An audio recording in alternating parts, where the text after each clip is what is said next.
bersama saya, Ciara Tilaola, dalam acara Angkringan Lintas Iman 2020. Filosofi dari angkringan sendiri merupakan perwujudan dari seni santai yang biasa dilakukan oleh orang-orang di dalam angkringan. Dan pada kesempatan kali ini, kita akan mengobrol santai mengenai diskriminasi, intoleransi yang biasa terjadi di kalangan mahasiswa maupun masyarakat luas. Dan kali ini akan mengusung tema mengenai merawat toleransi di kalangan mahasiswa.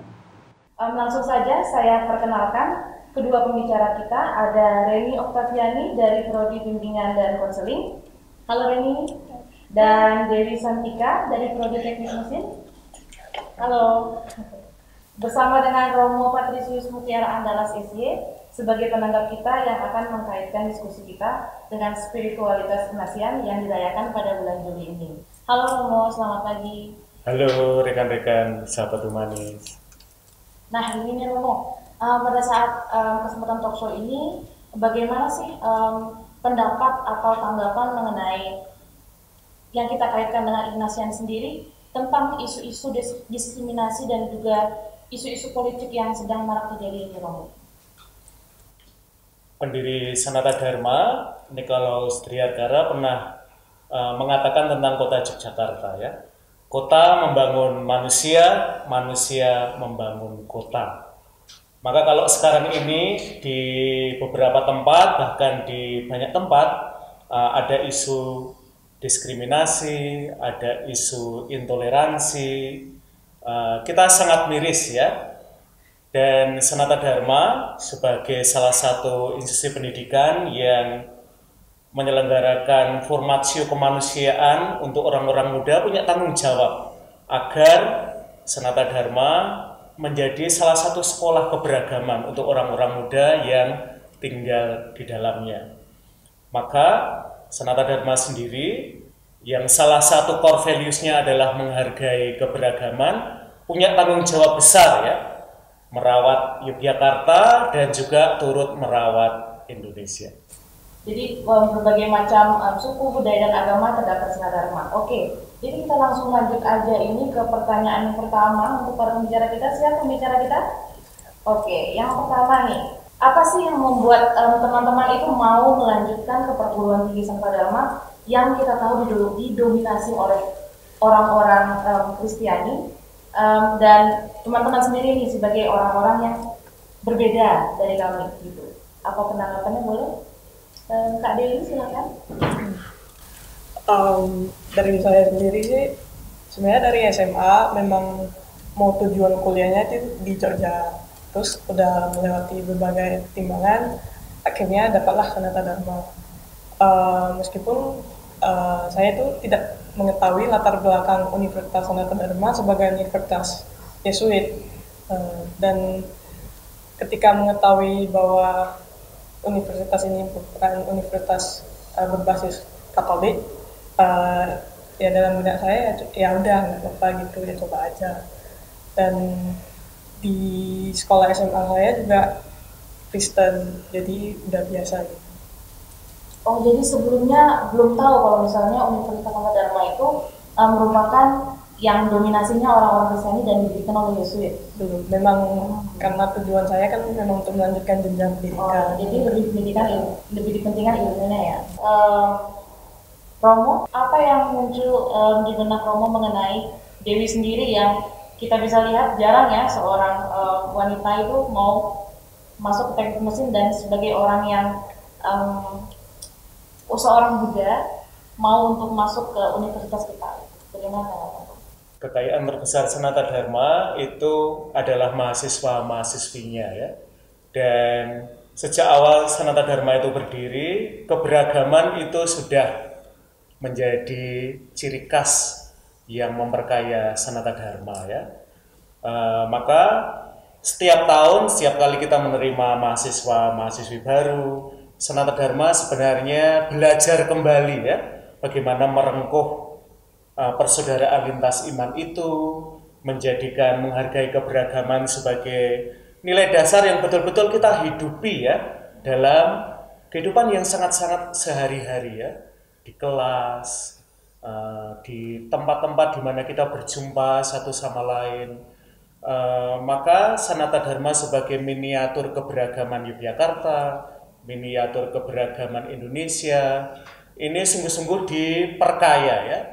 Dan terutama menurut saya kekatolikan Sanata Dharma sebagai Universitas Yesuit itu justru terletak dalam inklusivitasnya ya. Dalam daya rengkuhnya untuk teman-teman yang berasal dari lintas agama ya. Maka Sanata Dharma itu menjadi universitas Katolik ketika justru memberikan ruang yang seluas-luasnya bagi rekan-rekan dari lintas agama ini untuk beribadah, lalu berteman, merasakan bahwa kampus ini betul-betul rumah keberagaman untuk latar belakang agama yang berbeda. Terima kasih Romo atas tanggapannya. Sekarang kita beralih ke Reni Oktaviani. Apa perasaan Reni ketika Reni memilih universitas yang didominasi oleh orang Kristiani dan pendirinya Yesuit nih? Kan Reni pasti tahu misalnya, saya seorang Muslim dan mau untuk berbaur di Universitas Sanata Dharma ini. Apa sih membuat Reni ini mau untuk memilih Universitas Sanata Dharma untuk menjadi salah satu lanjutan pendidikan dari Reni sendiri? Terima kasih Cia pertanyaannya. Yang pertama sih yang pasti kenapa saya di sini pasti karena nggak keterima di universitas negeri ya, terus makanya ke swasta. Nah terus alasannya yang pertama tuh sebenarnya di sini karena saya tahu universitas swasta di Jogja tuh cuma beberapa aja. Terus karena kebetulan bapak saya, kakak saya, bule saya, pak lek saya juga lulusan sini gitu. Jadi kayak ya udah tahu gitu loh universitas ini nih gimana. Terus kalau ditanya perasaan sebenarnya saya hanya tinggal melanjutkan tugas saya karena saya ini kan dari keluarga yang bisa dibilang blasteran ya. Blasterannya bukan blasteran bule ya, tapi blasterannya tuh kayak bapak saya Kristiani, ibu saya Muslim. Jadi kayak dari keluarga pun saya sudah terbiasa dengan keberagaman gitu kan. Jadi kayak ya sudah biasa, sudah tinggal melanjutin aja. Jadi ya perasaannya senang sih. Saya di sini jadi lebih banyak punya pengalaman, banyak pengetahuan, punya banyak teman juga. Kita acungi jempol untuk Reni kalau mau menuntut pendidikan daripada lebih mementingkan ilmu ya seperti itu ya. Oke. Romo, bagaimana pendapat Romo mengenai Reni, seorang Muslim yang mau dengan terbiasanya dia dari keberagaman di rumahnya dilanjutkan ke universitas ini? Menurut Romo seperti apa? Iya, pribadi-pribadi seperti Reni ini istimewa ya, karena keberagaman agama itu sudah mulai dari rumah ya, di dalam keluarga ya. Dan saya berharap Reni dan teman-teman dari komunitas beriman lain juga merasakan bahwa Sanata Dharma juga adalah rumah keberagaman ya.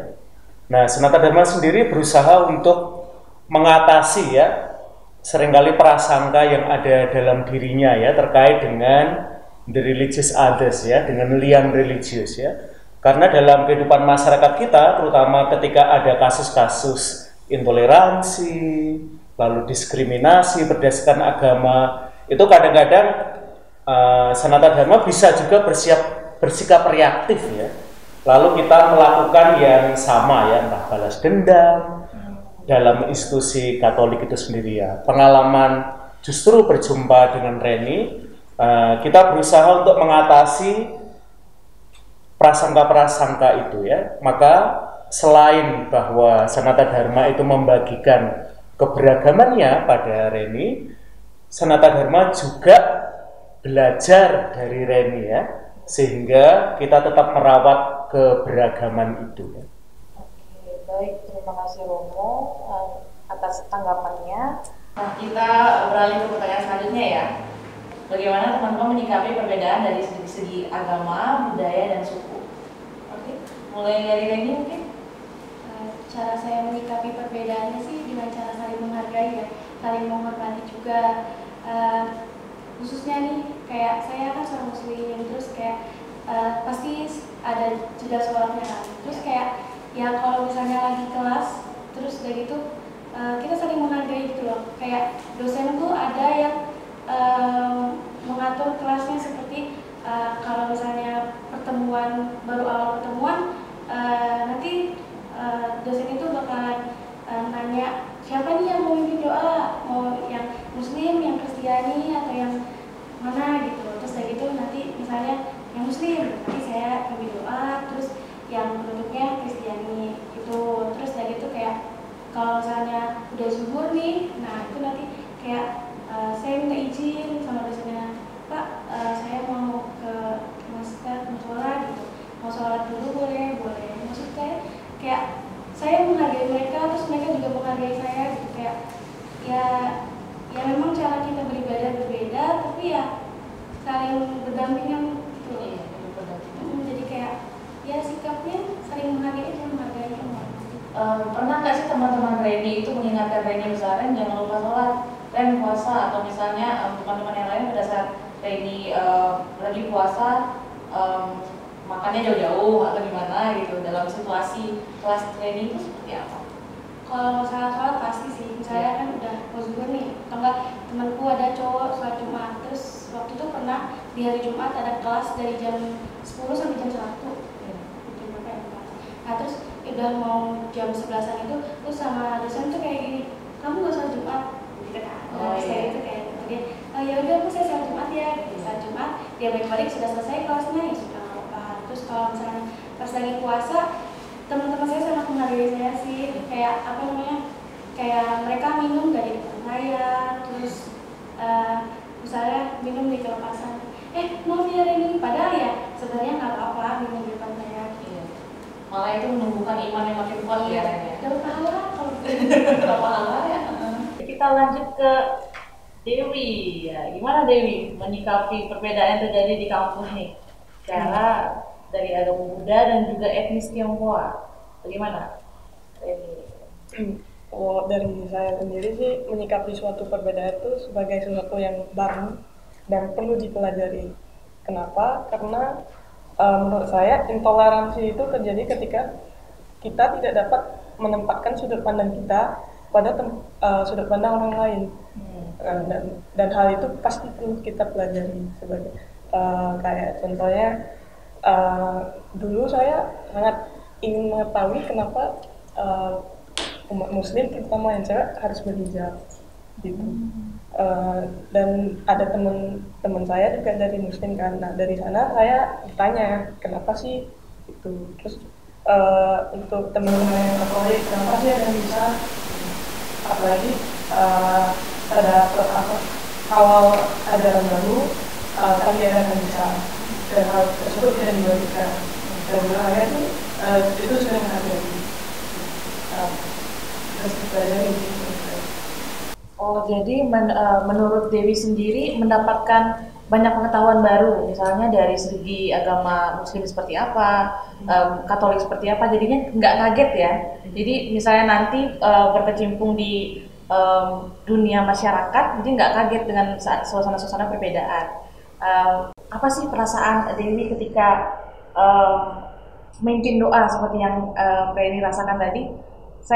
Karena saya juga pernah pengalaman sekolah di negeri yang kebanyakan Muslim, dan ketika berdiri di depan terasa beda ketika kita memimpin doa karena memimpin sesama kita yang berbeda. Nah, apa perasaan Dewi saat itu ketika memimpin saudara kita yang berbeda walaupun tujuan kita sama, yaitu berdoa? Cerita dari pengalaman saya, kan SMA sekolahnya di Kristen dan gurunya selalu dipimpin dalam ajaran agama Kristen. Nah kemudian di jenjang universitas ini tiba-tiba disuruh untuk memimpin doa, pasti agak kaget itu, belum persiapan. Tapi hal tersebut malah membuat saya senang juga gitu. Akhirnya cara agama Buddhis itu berdoa dikenal. Senang.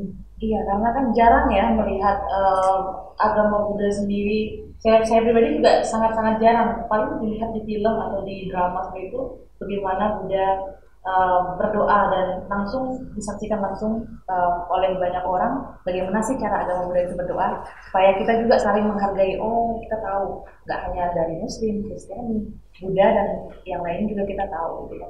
Nah, kalau menurut dari studi Ignatian sendiri seperti apa ya? Oke, Romo boleh jawab. Di kota-kota besar dunia, misalnya Paris, London, New York, kalian boleh menambahkan kota-kota besar dunia yang lain, dan juga kota-kota besar Indonesia ya, Jakarta, Bandung, Bali, Medan, Jogja.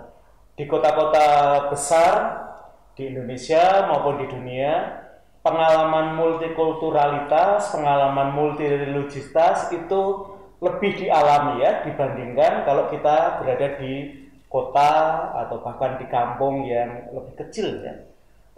Maka Reni dan juga sahabat kita itu mengalami ya di Jogja, di Sanata Dharma, terutama juga di kampus-kampus yang besar ya, keberagaman itu lebih terasa ya, hadir di kelas ya, baik dalam diri dosen maupun dalam diri mahasiswa ya. Nah, untuk konteks Indonesia tantangannya adalah bahwa diskriminasi dan juga intoleransi itu bahkan ya sudah mulai merembet ke kampus ya. Maka tugas Sanata Dharma, tugas kelompok-kelompok lintas iman yang ada di kampus adalah menjadi animator keberagaman ya, agar keberagaman agama, keberagaman budaya ini tetap menjadi warisan ya, yang senantiasa ada dalam diri kampus maupun juga dalam Indonesia ya. Yang istimewa buat saya untuk Sanata Dharma adalah Sanata Dharma berdiri hanya 10 tahun setelah Republik Indonesia ini berdiri ya.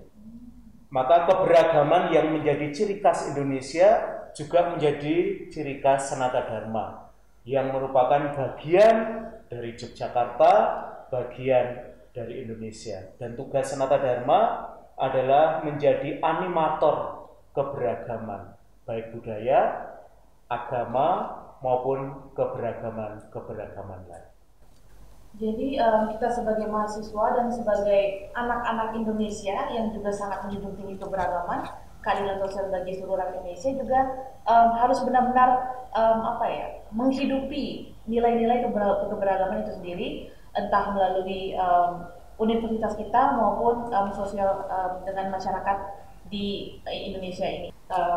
Pertanyaan yang ketiga yaitu, apakah teman-teman pernah mengalami hal yang menarik dan hal yang tidak menyenangkan di kampus? Jadi boleh dibahas yang menarik dulu, baru yang tidak menarik. Mulai dari, Dewi bisa? Dari pengalaman saya sendiri yang menarik, yang itulah kita beriringan untuk saling membuka doa. Terus saya juga tergabung kepada kepanitiaan lain, di mana saya kan tergabung pada komunitas mahasiswa Buddhis dan Konghucu Universitas Sanata Dharma sendiri. Nah, di mana kami membuka sebuah seminar untuk memperluas perspektif agama Buddhis kepada teman-teman yang lain, dan teman-teman yang lain yang beragama Kristiani, Hindu, Muslim. Nah, itu sangat antusias untuk datang, dan itu merupakan hal yang sangat menarik untuk saya. Mungkin. Jadi dari hal yang menarik dari Dewi ini adalah Dewi sebagai agama Buddha di sekitar diwadahi, diberi ruang untuk mengeksplor aktivitas-aktivitas dari agama Buddha, dan syukurnya teman-teman dari kita juga mendukung ya aktivitas-aktivitas dari ini, dan juga komunitas KMHD ya, KMBK KMBK ini dinaungi oleh kampus Indonesia sendiri. Jadi kita ada 12 komunitas ya kalau nggak salah.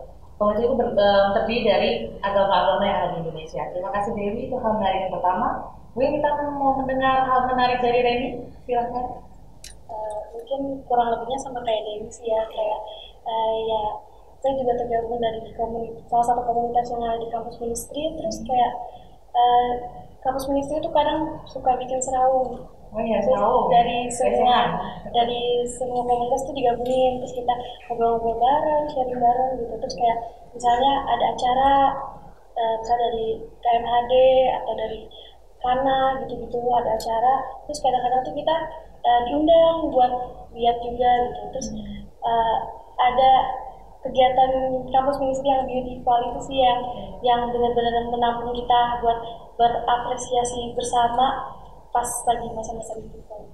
Oh, jadi Reni merasakan sesuatu yang walaupun tidak banyak di kampus, tapi juga diberi ruang untuk mengeksplor diri bersama teman-teman. Jadi kayak seralung ya, karena aku dengan Reni dengan Dewi juga pernah itu lesehan di kampus ministry juga. Itu kami benar-benar satu lingkaran, jadi kami makan nama, sharing sama-sama. Itu merupakan satu momen yang apa ya, luar biasa menurut saya, karena perbedaan tapi berdampingan seperti itu. Dan yang kedua nih, apakah Reni pernah merasakan hal yang dari yang bagus-bagus tadi, pasti kan ada pengalaman-pengalaman yang tidak enak, yang mungkin bagi Reni itu janganlah terjadi lagi di sini gitu. Apa yang membuat Reni, apa yang Reni rasakan ketika mengalami hal yang tidak enak tersebut, dan apa yang mau disampaikan ke kami, terutama yang teman-teman Reni? Mungkin kalau tidak kayak kurang tepat aja, atau enggak kayak kurang pas gitu. Aku tuh suka terutama di kelas kayak atau enggak sama teman-teman yang lain tuh kadang aku kan orang muslim terus berjilbab gitu. Kan di ajaran Islam juga kan kalau misalnya sesama lawan jenis itu kan kita harus menjaga jarak atau jaga pandangan, ya pokoknya ada batasannya ya. Nah terus tapi tuh kayak itu tuh mungkin suatu bentuk penghormatan dari teman-teman kelasku yang laki-laki gitu. Jadi kayak kalau ngobrol sama aku tuh jadi kayak canggung gitu. Jadi kayak ya memang betul ajarannya seperti itu, tapi mungkin sebaiknya kedepannya jangan kayak gitu. Jadi kayak ya ngobrol bisa aja. Ya ngobrol biasa aja kan ya. Jadi mungkin karena ketidaktahuan kami ya, mungkin apa ya? Karena tahunya ini harus dihargai seperti itu. Jadi sikap teman-teman dari kelas sendiri tuh lebih malah. Jadi apa ya? Suasana atmosfernya dicanggung. Iya. Jadi mungkin itu juga masukan untuk kita semua ya, yang menanggapi orang seperti Reni ya santai saja, asalkan tidak yang lebih lanjut gitu ya. Jadi hal yang nggak menarik, apakah ada lagi yang perlu Reni sampaikan, yang mau Reni sampaikan? Sejauh ini sih selama aku 2 tahun di sini ya nggak ada sih. Aku tidak pernah merasakan diskriminasi atau diasingkan gitu, enggak.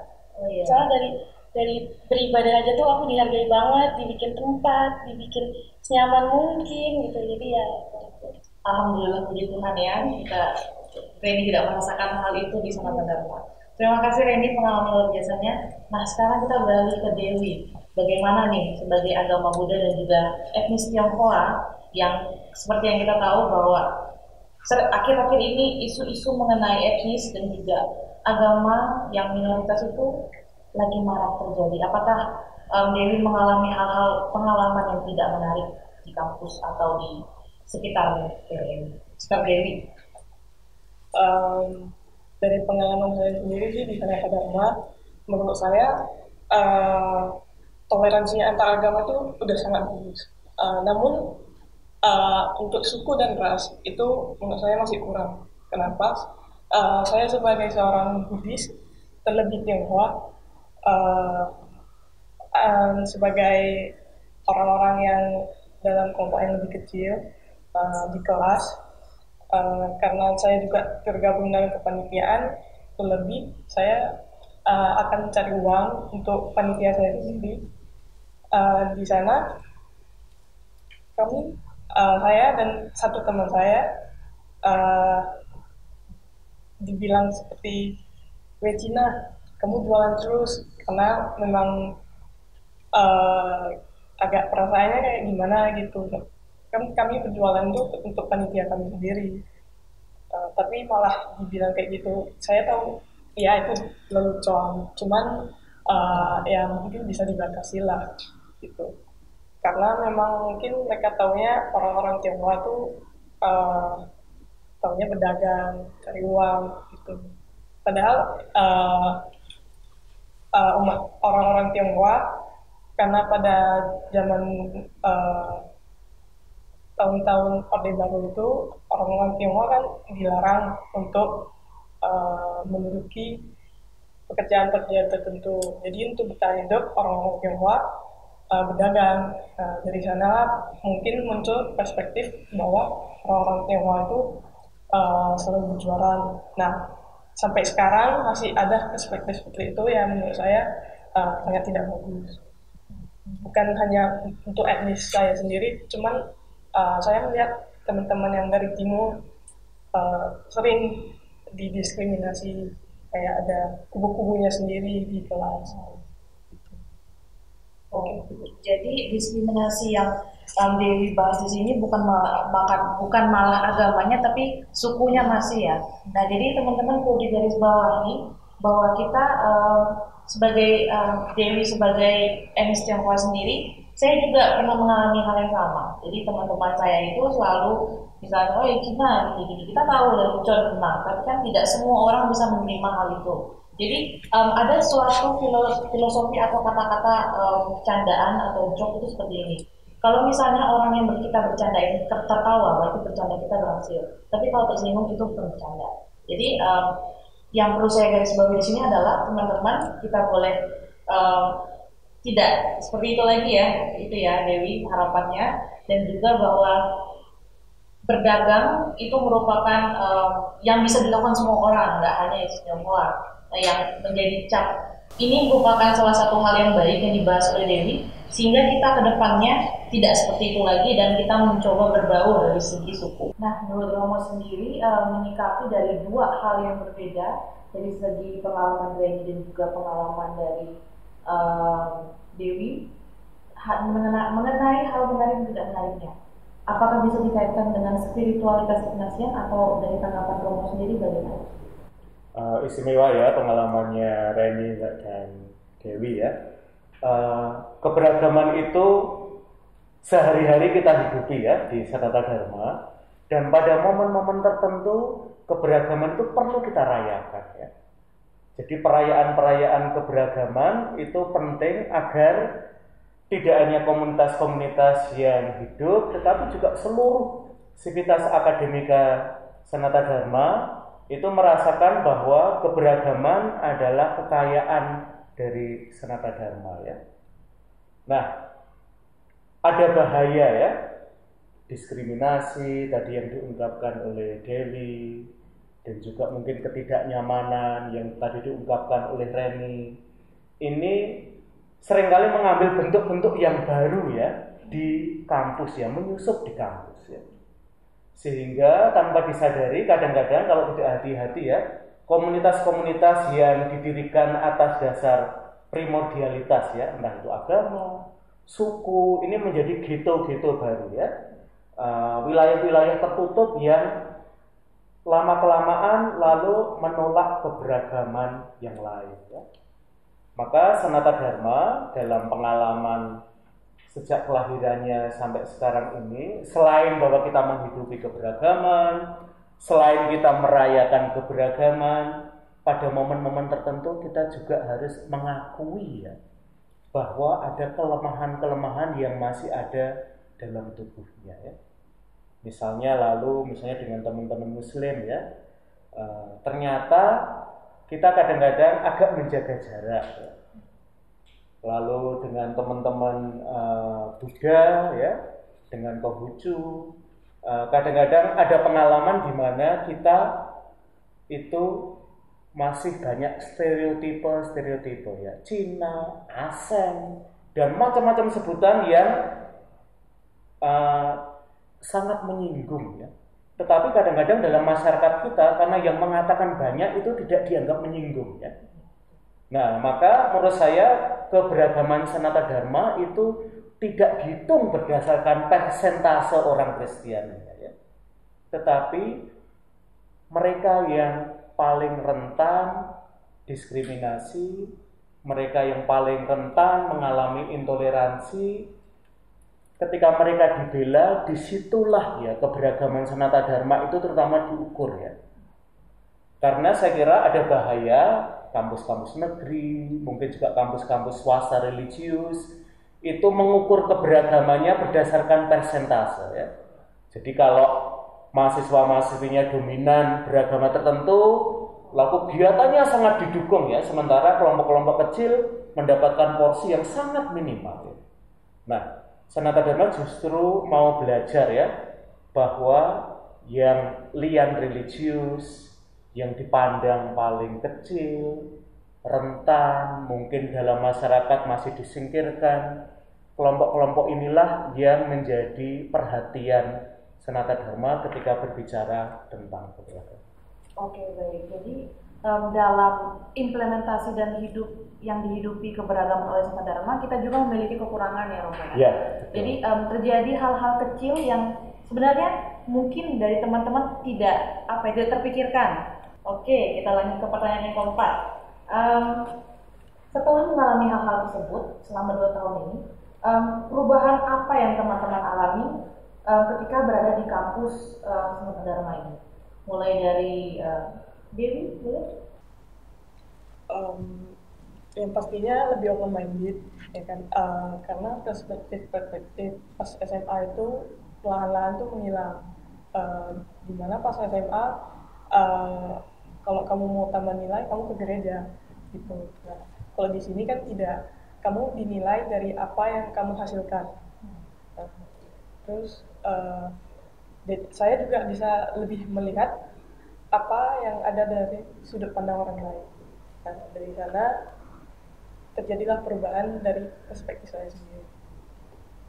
Oh, jadi perubahan yang dialami Dewi ini dari perspektif yang lama, yang kalau misalnya gini kamu harus kayak gini, sedangkan di UNIF lebih mengukur soal karya ya, karya apa yang udah misalnya dalam prodi atau matkul-matkul, karya apa yang Dewi lakukan itulah yang dinilai. Kalau menurut Reni, apa perubahan apa yang Reni alami dari 2 tahun kemarin sampai 2 tahun ini?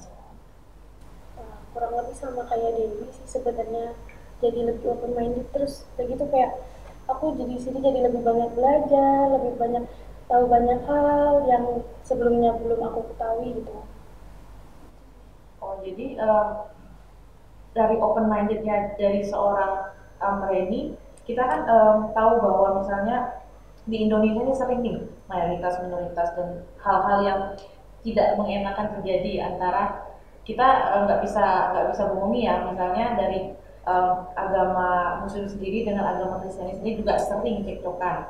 Nah, apakah Reni juga merasakan perubahan yang dari misalnya ajaran dari Reni bagaimana dan menemukan perbedaan dari kita bagaimana dan bagaimana Reni meleburkan itu menjadi sesuatu yang ini loh keberagaman seperti itu.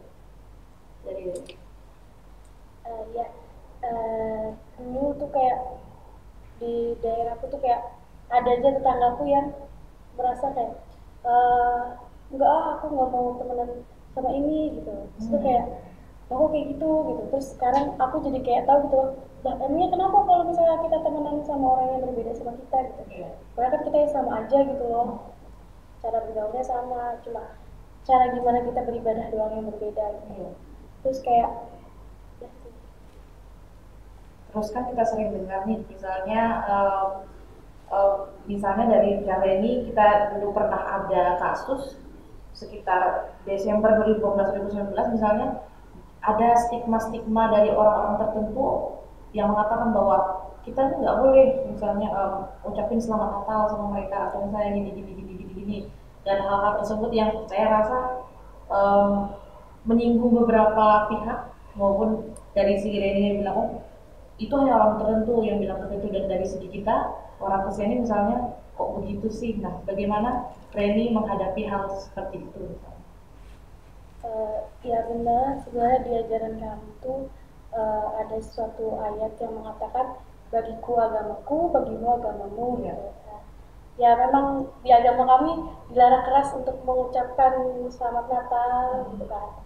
Tapi ya aku sendiri yang punya latar belakang keluarga besar yang berbeda, ya mau gimana, masa ya saudaraku sedang menjalankan perayaan aku diem aja, tidak ikut gabung, nggak ngucapin gitu. Sedangkan ya aku pun kalau lagi perayaan kayak Idul Fitri, Idul Adha, terus kayak puasa, mereka menghormati aku, ngucapin aku perayaan juga. Ya memang sih dilarang, tapi ya aku sering banget sih melakukan itu.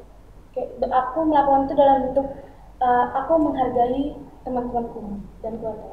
Jadi dalam pandangan Reni ini bukan berarti Reni mencampuri mencampuri urusan agama, tapi hanya sekedar rasa menghargai dan ucapan selamat. Itu pun dan Reni menanggapi sendiri bukan sebagai untuk mengubah iman Reni sendiri, melainkan hanya untuk menghargai sesama kita yang di lingkungan. Berhubung juga misalnya saya juga merasakan Reni bilang bahwa misalnya yang lain ngucapin Reni, kok Reni nggak ngucapin mereka. Nah, menurutku itu bukan berarti melanggar dari perintah agama Reni sendiri, tapi itu adalah bentuk solidaritas menurutku yang tidak mencampuri agama kami, tapi Reni mau berbesar hati untuk mengucapkan itu, dan itu menurut aku sangat luar biasa ya teman-teman ya. Dan um, beralih ke Romo sebagai penanggap kita, dari spiritualitas Ignacian sendiri, setelah melihat dari dua perbedaan masalah Reni dan Dewi, apakah ada pesan-pesan tersendiri ataupun yang melandasi adalah keterkaitannya dengan masalah-masalah mereka ini? Dari Dewi dan Reni ya, saya belajar tentang arti integrasi ya, atau arti inklusi ya. Seringkali integrasi atau inklusi itu berarti yang minoritas, yang kecil harus menyesuaikan diri dengan yang mayoritas ya. Padahal inklusi justru menurut saya adalah proses dari dua belah pihak ya. Dari yang minoritas masuk dalam kebersamaan yang lebih luas, dan mereka yang dalam persentase ya, mayoritas memiliki tanggung jawab yang setara besarnya ya, untuk inklusif dengan kelompok-kelompok yang lebih kecil ya. Misalnya ya, kalau di Jogja kita mengalami itu ketika bulan September Oktober ya, ketika ada kasus dengan mahasiswa-mahasiswi dari Papua ya. Sebenarnya ini persoalan yang sudah ada ya di negara kita, bahkan menjelang kemerdekaan itu ya. Misalnya salah satu yang dikatakan oleh Sultan Syahrir ya, bahwa ada etnis tertentu yang dipandang kelas 2 ya, di Indonesia ya. Ada yang dari Manado, ada yang dari NTT, ada yang dari Papua ya. Kelompok-kelompok ini adalah minoritas-minoritas yang di kelas 2-kan ya. Maka sebenarnya perjuangan bangsa ini, perjuangan juga Sanata Dharma ya, yang ada dalam komunitas yang dinaungi oleh Indonesia ini adalah menciptakan inklusivitas itu ya, di semua ruang hidup kita ya. Seperti tadi Reni dan Dewi ya, baik di kelas, di kantin, di kos, dan terutama untuk kampus ministry ya, yaitu menyediakan ruang-ruang sakral ya untuk mereka ya. Sehingga ketika mereka itu perlu beribadat sebagai bagian dari ekspresi iman mereka, mereka tidak harus keluar dari Sanata Dharma ya. Mereka tidak perlu melakukan perjalanan jauh ya, hanya untuk berdoa ya. Dan buat saya inilah inklusivitas Sanata Dharma ya. Kita menyediakan ruang-ruang yang sangat terbuka untuk didatangi kapanpun ya, dan bahkan saya kira yang menurut saya istimewa di Sanata Dharma adalah ruang itu kita bagi ya, bersama ya. Ruang yang mungkin pada waktu jam tertentu digunakan oleh teman-teman Hindu dan Buddha, kemudian dengan gampang ya beralih untuk kita gunakan teman-teman yang Muslim, yang Kristen, bahkan yang Katolik. Oke, jadi dari pengulasan yang saya tangkap dari Romo bahwa Indonesia bahkan dalam lingkup kecil Sanata Dharma itu harus menerapkan tadi integrasi dan juga inklusivitas ya Romo. Ya, jadi bagaimana bukan hanya minoritas menyesuaikan ke minoritas, tapi itu merupakan salah satu tanggung jawab bersama, keterbukaan antara mayoritas dan minoritas, yang bagaimana kita sebagai pendiri dari Yesus itu menyediakan juga untuk mereka, dan juga mereka mau berbaur dengan kita juga mau berbaur dengan mereka, yang itu namanya integrasi ya Romo ya. Jadi di sini ada keterbukaan antara dua pihak dan tanggung jawab kita bersama. Baik, kita lanjutkan ke pertanyaan yang selanjutnya. Ini lebih ke spiritualitas yang kalian masing-masing ya. Apakah kalian menemukan Tuhan dalam kepercayaan kalian masing-masing, maupun Dewi maupun Dewi dan Reni menemukan Tuhan dalam bentuk apapun, tidak hanya secara harfiah Tuhan itu seperti apa, tapi apakah kalian menemukan kebaikan-kebaikan yang diajarkan Tuhan dalam agama kalian dalam bentuk orang, dalam bentuk pengalaman? Apakah kalian menemukan pengalaman sendiri tentang itu? Boleh dari Reni? Ya, dari pengalaman aku sendiri ya, selama 2 tahun di sini, terus apakah aku menemukan itu? Ya, setiap agama itu kan mengajarkan kebaikan ya. Saya baik kepada orang lain baik kepada saya, itu kayak suatu bentuk berkah yang diberikan oleh Tuhan kepada kami. Kayak aku pun dipercaya sama Tuhanku untuk belajar di sini, untuk mengetahui banyak hal di sini. Itu kayak ya kebetulan untuk ketemu banyak orang, untuk lebih belajar banyak hal, terus memahami yang belum pernah aku tahu gitu. Jadi kayak ya semua orang, intinya semua orang, semua agama itu mengajarkan kebaikan.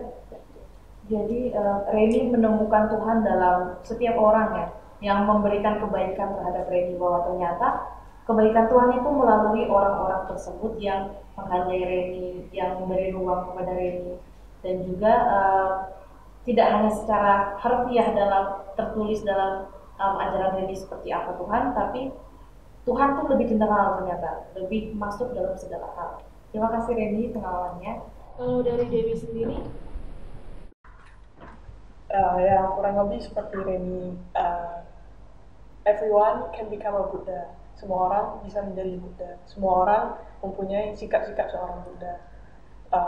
Sebenarnya dalam ajaran agama Buddha tidak sering membicarakan Tuhan, tapi kita lebih sering membicarakan tentang sesama. Bagaimana kita dapat bermanfaat bagi makhluk hidup. Dan menurut saya semua orang tuh baik, semua orang tuh Buddha. Jadi di juga kita bisa salah satu mengambil pelajaran dari Buddha, bahwa semua orang juga bisa menjadi Buddha, bahwa semua orang juga bisa menjadi baik dan berguna bagi sesama. Dan yang ditekankan oleh Dewi sendiri adalah bagaimana menjadi sesuatu makhluk yang bisa berkarya dan berguna bagi orang lain. Bagus sekali. Dan apakah Dewi menemukan, maksudnya hal reflektif apa dan pesan apa yang mau Dewi sampaikan setelah mengalami hal-hal yang tadi dan pertanyaan-pertanyaan tadi terhadap teman-teman, mahasiswa, dan masyarakat luas? Kalau dari saya sendiri sih, berbicaralah dari hati ke hati, karena kunci toleransi adalah komunikasi. Tuhan menciptakan perbedaan bukan untuk membedakan, tapi untuk mengisi apa yang tidak kita miliki. Apalagi kita mahasiswa, kita berada pada jenjang pendidikan yang lebih tinggi, kita berada pada kaum di tengah masyarakat, harusnya bisa membuka kunci toleransi antara sesama. Luar biasa sekali ya, dari pesan dari Dewi sendiri, bahwa kita justru sebagai mahasiswa, sebagai kaum intelektual itu harus bisa membuka kunci dari intoleransi menjadi toleransi.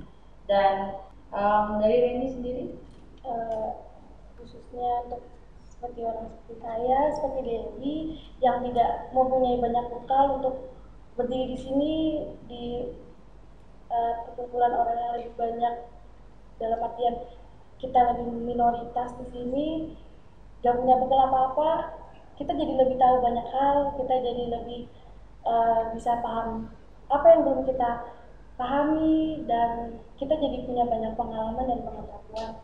Jadi pesannya untuk teman-teman semua, mau sampai kapan mau jadi pribadi yang intoleransi, jujur saya sendiri yang sudah merasakan sangat-sangat bahagia banget ada di sini, bisa hidup berdampingan dengan keberagaman Jadi kamu mau kapan?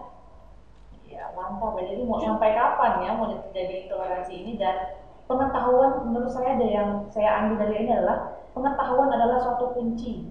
Kalau dari Romo sendiri, bagaimana Romo mau menyampaikan hal reflektif dan pesan terhadap mahasiswa dan juga rekan-rekan yang lain dan masyarakat luas?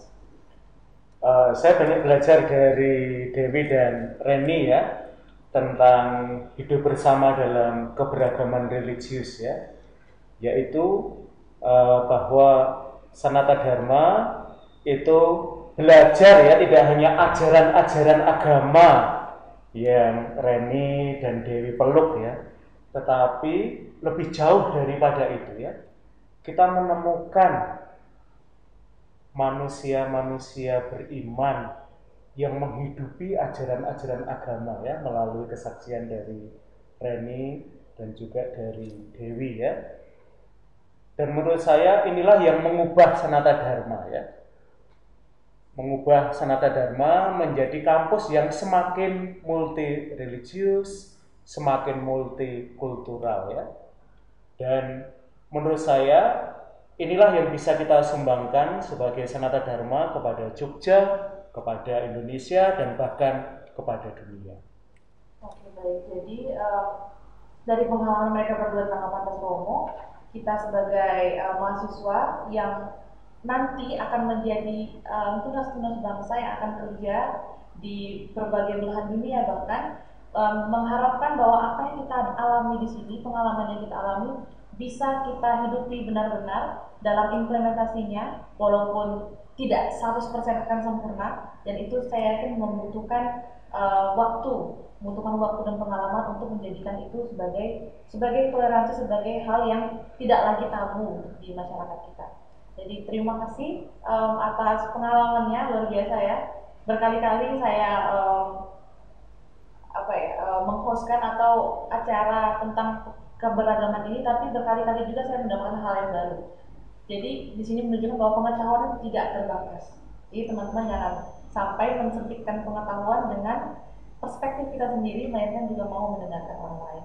Terima kasih untuk Reni dan juga Dewi dan Romo telah ikut dalam diskusi angkringan santai kita ini, dan pengalaman luar biasa juga yang telah kita bisa ambil dari Reni dan Dewi, dan juga tanggapan dari spiritualitas Ignatiana dari Romo Andalas.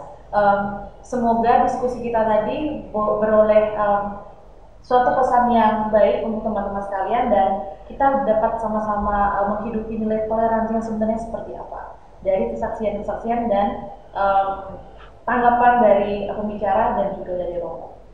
Dari hasil diskusi kita dan ngobrol santai kita, saya mau mengambil kesimpulan, yaitu toleransi memang kata-kata yang sering didengar, namun perlu waktu dan pengalaman dalam menghidupi toleransi itu sendiri.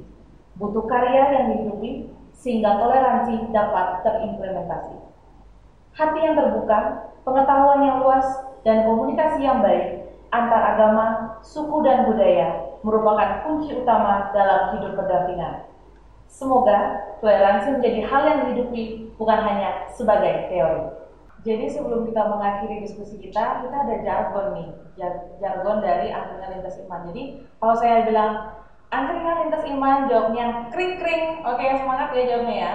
Oke, 1, 2, 3. Angkringan lintas iman, kring-kring. Dan tidak lupa juga saya ucapkan terima kasih kepada kru yang bertugas dan teman-teman sekalian sudah menonton. Shalom, salam kebajikan, Om Swastiastu, Namo Buddhaya, Assalamualaikum, dan sampai jumpa lagi di Angkringan Lintas Iman 2021.